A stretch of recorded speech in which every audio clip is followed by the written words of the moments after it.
Welcome to Mr. Biz Radio, biz talk for biz owners. If you're ready to stop faking the funk and take your business onward and upward, this show is for you. And now, here's Mr. Biz, Ken Wentworth. All right, welcome to another episode of Mr. Biz Radio. Me, Mr. Biz, Ken Wentworth. Guys, especially owners, business owners, entrepreneurs, etc., but even other folks who want to learn a little bit more about this, we're going to talk about healthcare benefits, the impact it has on business, and we're going to kind of flip it on its head a little bit here. So our guest this week is Donovan Pyle. He's the CEO of Health Compass Consulting, and he's the author of Fixing Healthcare, How Executives Can Save Their People, Their Business, and the Economy. For business owners and leaders who think healthcare is just an expense, this conversation, as I mentioned, will flip your mindset into seeing benefits as a strategic asset, cutting waste, and unlocking money for growth. Donovan, welcome to Mr. Biz Radio. Ken, it's great to be here. Thanks for having me on. Certainly a hot topic. Well, it seems like, gosh, every year for the last how many years now, unfortunately, or fortunately for you, I guess. But and that leads me to my first question, I guess. Talk to me a little bit. Tell us about your entrepreneurial journey, like how you got into the kind of what you do now. Sure. So I started off on the carrier side of the business. Benefits brokers were my customers. And I always felt like they were a little bit apathetic about recommending the best solutions and strategies to employers. Mm-hmm. And I was inspired by a gentleman by the name of Harris Rosen, who owns Rosen Hotels in Orlando, Florida. If you've ever come to a conference here in Orlando, you've probably stayed at one of his hotels. But what a lot of people don't know is that he actually started pioneering different ways to finance and procure healthcare for his employees in 1991. And he actually saved his company over over $500 million over the last 30 years. And he did it by providing a superior health plan to his employees. So that was really inspiring to me. I very naively thought, geez, if I just jump the fence and move to the brokerage side of the business, I can start to scale those innovative solutions. I can probably help a lot of people, and I can probably make some money doing it. And my assertions were completely false. Okay. So again, you mentioned you were sort of in the system Yes. before founding Health Compass Consulting. What was sort of an aha moment, or maybe the aha moment you had, and you realized that employer health benefit ecosystem was working against business performance as opposed to, for it or with it? Yeah. So while I was building a book of business at a large national brokerage firm, I was actually fired for advocating on behalf of our customers. I was, quote, being too hard on a specific health insurer who happened to pay them their largest bonus each year. And that's where the light bulb went off for me. And I said, oh my goodness, these guys get paid to their retail distribution for health insurers. They're not in the business of providing financial advice that helps businesses maximize their investment. It's a very different value proposition. And I said, oh my goodness, we have to change. If we want to actually solve these problems for businesses and improve the financial and physical health of our country, we have to develop a different business model that aligns with employers so that we can defend them from insurance companies and the medical industrial complex at large. Yeah, it's such a problem. We actually, just the last show we just did, we had a doctor on talking about specific things in the medical field, very specific things, nutrition and things like that. And she was very similar in that she kind of was like a rabble rouser, I'll say, like you were, like, hey, this isn't right. I want to do things the right way, and this isn't the right thing. And then, she came to find as well, some of the things that you're talking about is that it's all about the Benjamins, as they say. And it's, the money is driving a lot of these things that are, maybe nefarious is a little bit too strong of a word, but people making decisions that are not necessarily in the best interest of the business, their customers, et cetera. They're just worried about the money. And it sounds like that's a heck of an aha moment that you had before you, sort of jump ship. Yeah. So, this is really an opportunity hiding in plain sight for U.S. businesses. So as I detail in my book, Fixing Healthcare, which is coming out November 12th, Mm-hmm.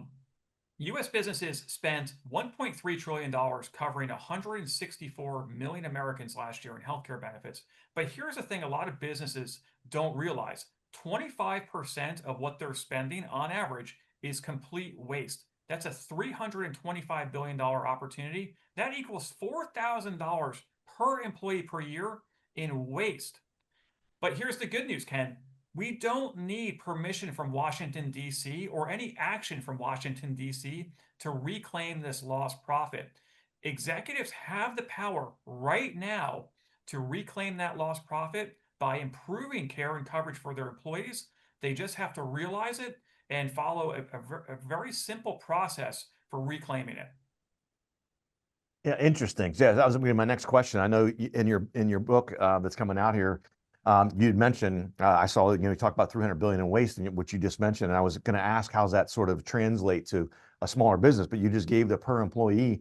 I mean, that's staggering, and especially I'm thinking, the numbers are huge, right, for a company that has 50,000 employees, but I'm thinking of the actual bottom line impact percentage wise for a company that's doing $1 million or $2 million, and they have, I don't know, 20 employees, and multiplying that number you mentioned per employee. I mean, that's a heck of an impact on that smaller business, to their profitability.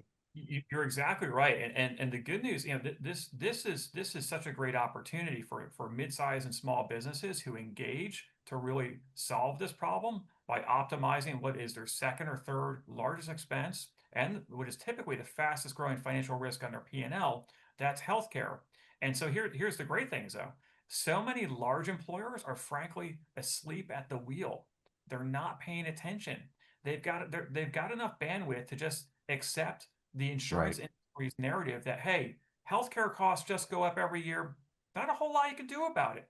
Now, I will say in the past few years, there have been some larger employers who have very aggressively moved to optimize and maximize their investment, but there's still so much bandwidth left out there. So if you're a mid-sized or small business, you can really gain a strategic advantage in the marketplace by engaging in this area. Yeah, definitely, for sure. I can tell you, I mean, honestly, I'm thinking about now. So I've been out of the corporate world for almost 10 years now. And I came from JP Morgan. And even back then, the last several years I was there at JP Morgan, I don't know that they were necessarily negotiating aggressively with the brokers, et cetera, and their providers. But one of the things that they were doing was implementing in-house, because they're such a huge company, they can do this, of having in-house medical professionals at some of the larger sites. So at the site I was at, we had about 10,000 employees in the building. It was a giant building. And we had doctors and nurses downstairs that you could just pop down. You can get, and you got points and extra money in your healthcare account if you went and got a physical every year, and you got a blood test every year, and all those sorts of things, which I was very encouraged by, because at least, oftentimes I think in healthcare we treat the symptom and not the problem. Yep. And not necessarily with the benefit cost, and maybe it's some of that as well, but at least in this case, they're trying to, a lot of it was preventative things, right? So someone who hasn't had a physical in 10 years because they're, a 40-year-old guy that says, I feel great, I don't need to go see the doctor. And they were kind of encouraging that more preventative maintenance stuff and more regular things to go see the doctor. And the other thing was the convenience factor for employees, that, if I went to work and I was feeling crappy, I didn't have to call my primary care physician and leave work and drive somewhere, try to get an appointment, all that stuff. So they were taking some actions even back, 10 plus years ago that were encouraging. I'm not sure where they're at with that now, but we're going to hit a break here, guys. Again, talking with Donovan Pyle. He's the CEO of Healthcare Consulting. We're going to continue talking about some of the impacts that his total benefits assessment and health plan maturity model can have on your business. If you would like to reach hundreds of thousands of business owners every week, Mr. Biz Radio can help. Our show airs globally 7 days a week for more than 25 hours across several internet radio stations, plus 20 plus podcast platforms. Also, video exposure on the new exclusive Mr. Biz Network streaming channel, which gets blasted to 100 plus streaming platforms, and the Mr. Biz YouTube channel, and our 350,000 social media followers multiple times every week. Join Mr. Biz Nation as an advertiser by emailing us at info@MrBizSolutions.com. Attention, Mr. Biz Nation. We have an exclusive offer just for you. Get lifetime access to scarcity countdown timers and logic links for only $69. Yes, you heard it right. Only $69. These tools will add urgency to your email campaigns and website pages, helping you increase conversions, sales, and capture more leads. Don't miss this incredible opportunity. Visit getpulsetools.com now and take your business to new heights. Check out all 3 of Mr. Biz's best-selling books at MrBizBooks.com. Now, once again, here's Mr. Biz. All right, welcome back to the show again, talking with Donovan Pyle this week. So Donovan, a lot of different things that, as we talked about during that first segment that popped up, and, I had a list of things during our show prep, but, I know your firm uses some frameworks, some different type of frameworks. I mentioned at the end of the last segment of, your total benefits assessment, your health plan maturity model. For a business leader who's maybe unfamiliar with those, first of all, they need to get your book. Again, Fixing Healthcare is his book. It's out now. By the time the show's released, the book will be out. You can find that anywhere you find books. But what's a kind of sort of level 1 question that they should be asking their HR person or their broker to kind of push this agenda a little bit?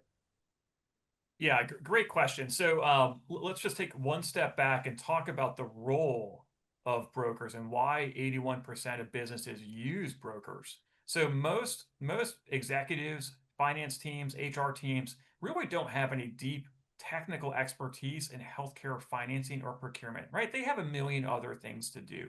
And so therefore, of course, it's inherent whenever a company doesn't have deep technical expertise in a domain, they outsource it, right? They bring in people who do. Mm-hmm. And just like, I'm a business owner and I don't want to have to understand the nuances of US tax policy each year, right? I don't want to think about it hardly at all. So I Right. hire a CPA, and that CPA works for me to protect my blind spots. That's their job. The challenge in healthcare is unique because employers don't have this expertise, and so they use brokers, but brokers don't work for them. The brokerage industry was developed to serve as retail distribution for health insurers. And so therefore, they actually make more money when your costs go up, not down. And as you know, Ken, people are not very good at negotiating against their own financial interests, right? So the dilemma that the legacy brokerage industry is in is that, hey, listen, and this is my argument to the industry. It's like, listen, do you really want to be financially penalized for achieving the objectives that employers want you to achieve? Like, do you really want, does that make you feel good that like you do a great job and you get financially penalized for that? No, that makes no sense. And so the thesis for Health Compass is that what employers actually need in this area are services, not another commissioned and bonused intermediary sitting between the transaction. What they need are services. And so there's a number of firms like mine that have emerged in the marketplace over the last 10 years. And some of them actually serve as a fiduciary in their contract to the employer. That's a huge thing. That's a legal term, right? Sure. So when we talk about services, well, what do you mean? Don't we just have to buy, as a business, don't we just buy health insurance and we're done? No, not at all. If you actually understand what's required and what it takes to manage these programs effectively, there's a whole litany of compliance things that you have to comply with. And if you don't, you're really exposing yourself to a lot of financial risk. So the services that most businesses need are consulting services, right? Who are you? What is the role of these benefits programs? How do they support your human capital strategy? And how does your human capital strategy support your broader business objectives, right? Should we even offer benefits? Like, I mean, for a small business, that's actually a really big question. Should we even offer benefits? And if you're an executive or a business owner who's Googling this kind of stuff at night, I mean, good luck. I mean, I talked to a 5,000 life group the other day. Their executives were Googling different risk management strategies. I mean, that's how desperate the marketplace is for unbiased advice. Okay. And how unbiased is when you Google? Because if you're not careful, if you're not familiar, right? And a lot of people aren't aware of this. I'm sure you are, but it doesn't matter the topic. You Google a topic, usually the top couple of things are sponsored posts, right? And so it's not necessarily going to be unbiased. It's going to be like, oh, we're looking for people who owners that are Googling about medical benefits. Yes, come and see what we're doing, Yes, exactly. And oftentimes you'll also, even if you go below the sponsored content, you'll see content that is written by solution providers themselves. So of course their solution is the one you should choose, right? Right. This is why I think understanding the role of these vendors and having an advocate, someone who sits on your side of the table to protect you, is so important as a business. Again, we're talking about a top 3 expense here. So you don't want to mess around in this area. Sometimes, depending on your situation, it might not even make sense to offer benefits. It really might. So you have to be intentional around that, especially as a small business. So when we talk about services, consulting services, procurement services, right? When you get unbiased advice as a business, you're going to very quickly see that the marketplace of strategies and solutions is huge. It's way bigger than you ever thought it was. It's not just 4 different carriers on a spreadsheet where you either fully insure or self-fund. It's not that. It's way bigger than that. And that's awesome. That presents an amazing opportunity because, as we all know, competition reduces cost, creates efficiencies, and creates a better functioning marketplace. So what's the best way? I think this is a little bit of a loaded question, Donovan, but what's the best way, because of this incentive misalignment in the industry, what's the best way to be sort of a smart buyer? Is it finding an advocate like someone at your company or what you do? Is that the best way to kind of do that? Because as you mentioned, most, if not all, I mean, almost everyone, they're not experts in this. So again, I feel like what you said, and again, I'm a business consultant. I work with business owners every day, all day. And I'm thinking back, even over the last, since I left the corporate world, I can't think of one business owner who did not have the exact mindset that you mentioned, I think last segment of, yep, we get a hold of a broker gives us a couple options, we pick which one, and then we're done. And it's inevitable, it's going to go up every year and everything. So is that sort of the best way to get sort of an advocate like that, to be a sort of quote unquote smart buyer? So getting unbiased advice is the first critical step in the 6-step, healthcare transformation roadmap that I outline in my book. Because if you don't get unbiased advice, you'll never get to the 2nd step. You'll never see the plethora of opportunities that are out there for you. So that it's such a big thing. So, one way you can do this, there are dozens of companies like mine in the marketplace, which is great. And they all, look different and serve different market segments, etc. So one thing you can do as a business executive or owner is to go to the Validation Institute's website. They have a list of fiduciary-based management consulting firms who serve in this capacity. Full disclosure, I am a senior advisor at the Validation Institute. We created this marketplace to help businesses find the right solution providers. Okay, so that's really why we did that, to make it easier for businesses to choose their partners easier. Yeah, look, it's so critically important, as you mentioned. Again, I'm a fractional CFO. It is always typically, again, one of your top 3 expenses. It can be something that is a differentiator for you in a good way or a bad way, right? Maybe. You mentioned if you don't offer benefits at all, that could be a differentiator for you. Maybe it helps you financially, but it doesn't help you become an employer of choice because your competitors do offer benefits. Maybe your benefits stink compared to your competitors. It's such a critical thing, not only the expense side and the P&L side, but on retention and loyalty with employees and things like that. So important. Again, talking with Donovan Pyle this week. Go check out his book, Fixing Healthcare. We're going to come back after the break and talk with Donovan more about how we can better manage our healthcare expenses as business owners. How would you like to have direct access to Mr. Biz to help you run your business more profitably and more efficiently? At MrBizSolutions.com, you get live access to not only Mr. Biz, but also several of his hand-picked and trusted business experts, each with 20 plus years of experience to help you optimally manage and grow your business. That's just the start of where Mr. Biz Solutions begins. Learn more at MrBizSolutions.com. That's MrBizSolutions.com. Attention, Mr. Biz Nation. We have an exclusive offer just for you.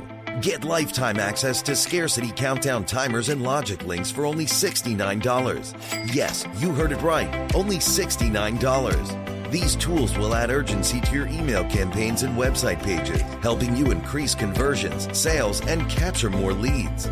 Don't miss this incredible opportunity. Visit GetPulseTools.com now and take your business to new heights. Got a question for Mr. Biz you want answered on air? Email it to info@MrBizSolutions.com. Now, once again, here's Mr. Biz. All right, welcome back to the show. It's time for the rubber to meet the road here, guys. We only got one segment left with Donovan. I want to make sure we hit some highlights here. I should mention as well, we'll put this in the show notes. You can check out his company if you're interested in hearing more about how they might be able to help your business or your company, whether you're the owner or you're an employee there, you want to pass this on. Healthcompassconsulting.com. That's healthcompassconsulting.com. And again, we'll put this in the show notes as well, so it'll be easy for you to find. Just in case you're listening, though, you can check that out. So I know one of the things, doing show prep and everything, Donovan, I know, you emphasize these things heavily, right? Data transparency and analytics. And those are right up my alley. Like, I love numbers. I'm a numbers nerd, self-professed. Yeah. And numbers don't lie, as I like to say, and a lot of people say that. What's one data metric, or maybe KPI that most business owners maybe that they're ignoring, but if they tracked it, could really unlock some meaningful performance gains? Yeah, this is such a critical question. It's amazing.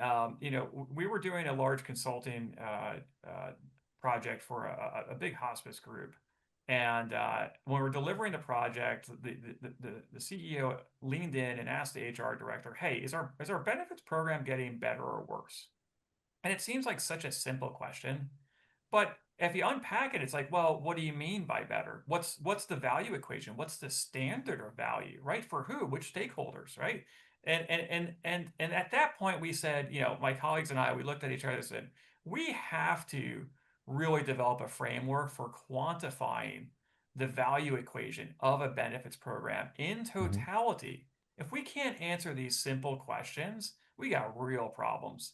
So because of that experience, we created what we call the total benefits assessment. What it does is it helps leaders answer that central question. Are we doing well, or are there opportunities to improve? And so what we do is we actually score businesses in the 7 categories of benefits value, like strategic planning, cost control, employee satisfaction, employee engagement, benefits administration, benefits compliance is a big one, right? And so if you're not scoring yourself in these things, you said you like data. Everyone likes to say, "Oh, I make data-driven decisions." Great. But you have to have KPIs and a framework for doing this. And so that simple framework allows us to there identify opportunities, set goals, and then develop roadmaps to achieve them. So it's so, I mean, you probably do this in all different parts of different businesses, but when it comes to benefits, it's such a rare concept to actually develop KPIs, track them, develop goals, like all of those kinds of things that we do in so many other parts of business, we rarely do in health and welfare plans. So that's the framework. So that's the first step, is that total benefits assessment. From there, then we have another tool where we survey the leadership team, right? And hopefully you have a fiduciary committee. You're supposed to have a fiduciary committee so that you can actually have a process for making decisions in this area. But every stakeholder, every executive has a different perception of risk. They have a different tolerance for change management. They have a different understanding of how the benefits program even supports their human capital strategy. And so we also built out these surveys to score and quantify who your executive leadership team is at a very deep level, again, to help with more effective decision making. Yeah, it's interesting. I had a conversation with one of my clients. This was a couple of years ago, and we were talking about, we were creating the budget for the next fiscal year. And one of the things he said, he goes, I want to try to make our health benefit package better, our benefits package, not just health. And I said, okay, so what do you mean by that? What's that look like? And his piece of it was, again, not just health, but the benefit side. He said, I want to increase our 401k. great. That sounds the match. I said, okay, that sounds great. I said, but does that really make it more attractive to all employees? What percentage of people are, and I know this isn't healthcare related, but Yeah. I'm leading to that. I said, Yeah. what percentage of your employees actually contribute to the 401k? And he looked at me like I had two heads. And I mentioned that little anecdote to say it's exactly what you're talking about. If you're not tracking these things and you don't even know, how do you make a decision? This is not health. This one wasn't health related, but Right. on a related note, we talked through that, and he mentioned, he goes, well, I feel like on the healthcare side, so we shifted to that, and he said, I feel like it's pretty good. And I said, well, what makes you think it's good? And he said, well, we offer this and we offer that, and our deductibles are this and deductibles that. And I said, okay. And again, leading right down the same path you just mentioned, Donovan. I said, well, what percentage of your employees are childbearing, women in their childbearing years? Yeah. And he looked at me like I was crazy. And I said, because for those people, your maternity benefits are going to be huge, right? And even for guys, paternity, right? What kind of paternity benefits do you have for men? And he looked at me. I said, so do you not know? Like, how many people do you have? How many women do you have between, let's call it, I don't know, whatever, ages of 18 to, I don't know, 40, whatever. And he said, I'm not sure. I said, well, then how do you know? Like, if that's, 70% of your population, if you're slanted, more on the female side of things, then those are going to be things that they're going to judge your healthcare and your benefits overall, but your healthcare benefits specifically, because those are things going to be important. And that's an expensive, medical cost when you have a child. So it's leading right down to what you said, Donovan. You got to be able to track these things in order to make informed decisions. Otherwise, you're just shooting in the dark here. 100%. I mean, we just launched a survey tool called Employee Benefits Voice, which is designed, it's employee facing, to say, hey, what do they actually value? Before we invest $1 million in this shiny object, what do they actually value? Right. So, and then the other thing I wanted to circle back on, which you mentioned, which was great in the previous segment, was the cost of turnover. If we don't know the cost of turnover, we're lost. We are completely lost. And as you know, it can vary from 25% of someone's annual salary to 200% of their annual salary. Yeah. And so we really have to be, get that number and then work backwards from there. I think that's a really effective way to structure, these programs. So we're running out of time here. We've got a couple of minutes left. So I want to make sure, if say you've got a business owner that's listening right now, and they want to save some money, of course, they want to help their employees, they want to reallocate maybe some resources to higher return activities within the business. What's one maybe step that you can think of that they should take in the next, 30 days that can really help with that, especially on the healthcare benefit side of things? Okay, so one easy step is to stop thinking of healthcare as a single line item expense. Understand that it is thousands of expenses. It's a supply chain like any other. And most businesses are not in a position to even see their supply chain. So you have to put yourself in a position to see your supply chain. And then once you can see it, you can actually manage it. Healthcare prices vary over 1,100% in where I live in Central Florida. I just bought an MRI for $400. We've got employees who are buying MRIs for over $4,000. Same exact thing, because they don't know how to buy well. It's a massive opportunity for those that engage and really want to optimize in this area. Yeah. So real quick here, 30 seconds or so, Donovan, what's it look like if a company, so there's an owner out there right now that's watching or listening and say, man, I got to talk to Donovan. I got to talk to someone at Donovan's company. This is something, what would that look like?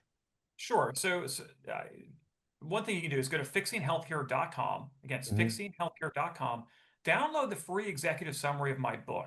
Okay. It's going to give you the 6-step roadmap, and then go to our website, take the free version of the total benefits assessment.